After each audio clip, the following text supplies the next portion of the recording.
La Mauritanie a qualifié, d'injustifié le retrait du Mali du groupe du Sahel. Comment vous considérez, cette position du côté de la Mauritanie? La position mauritanienne reflète très simplement la position officielle du G5 Sahel qui est encore aujourd'hui sous présidence tchadienne, puisque rappelons-le, le Mali aurait dû, dans un contexte on va dire normal, prendre la présidence de l'institution à partir de février 2022, ce qui n'a pas été fait et ce qui a amené à ce que le Mali décide de suspendre sa présence, sa représentation dans les différentes instances et organes du G5 Sahel. La Mauritanie qui a été, rappelons-le, on va dire l'un des pays pionniers dans la création du G5 Sahel en 2014, au moment où le président Ould Abdelaziz avait également la présidence de l'Union africaine. Donc c'était un symbole relativement fort à l'époque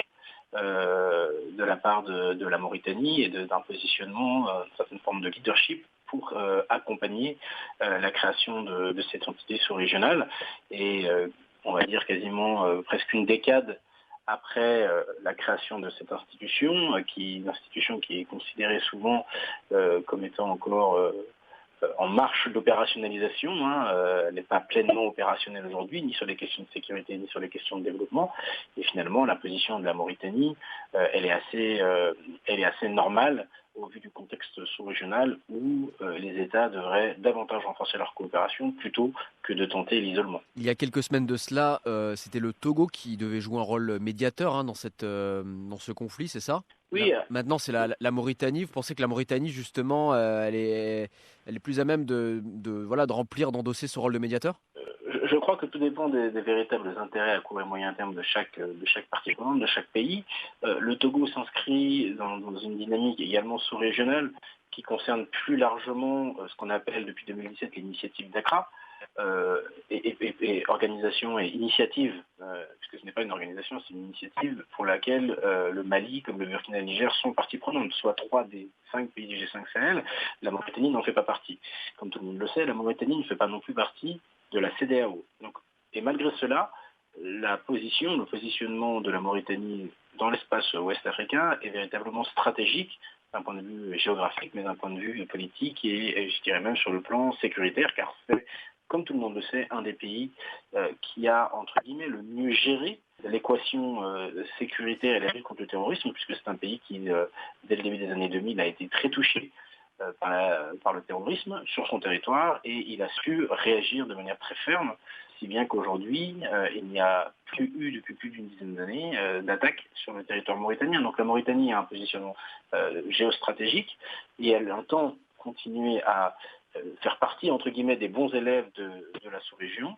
Et évidemment, pour la Mauritanie, il y a forcément aussi un positionnement à avoir en matière de médiation potentiellement, parce qu'on sait que les relations aussi avec le Mali, entre le Mali et la Mauritanie, ne sont pas toujours très bonnes.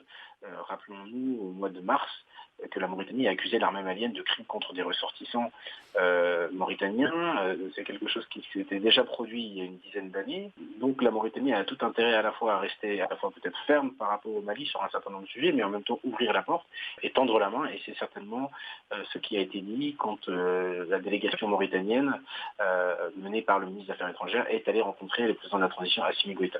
Dans une interview au journal français La Croix, publiée mercredi dernier, le chef de l'État du Niger a relevé que l'isolement de Bamako en Afrique de l'Ouest était une mauvaise chose pour toute la zone, toute la région. Il a dit le G5 Sahel est mort. Qu'est-ce que vous en pensez? Et on a l'habitude de lui reconnaître des phrases très fortes. Le président Mohamed Bazoum est peut-être le président le plus virulent à l'endroit du Mali depuis ces derniers mois, et je dirais plus généralement le Niger, et même sous la présidence de Dissouf, donc le président sortant, on avait déjà régulièrement le Niger qui indexait la position malienne sur son incapacité à mettre en œuvre notamment les accords de paix, ou son incapacité tout simplement à lutter contre le terrorisme sur son territoire, et ayant pour conséquence, on va dire, la métastase et on va dire le changement d'épicentre de la crise malienne du Nord Mali qui s'est déversée sur le centre Mali et donc sur la région des 3 frontières